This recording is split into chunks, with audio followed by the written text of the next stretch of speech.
In this video, I'm going to show you how to enable dark mode on YouTube.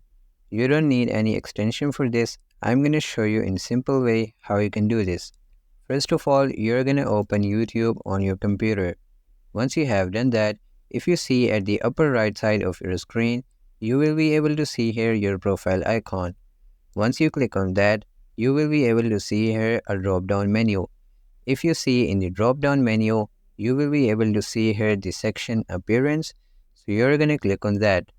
And once you click on that, you will be able to see here dark theme and a light theme. If you want to use the dark mode, you can just click on dark theme. And after that, you will be able to use YouTube in the dark theme.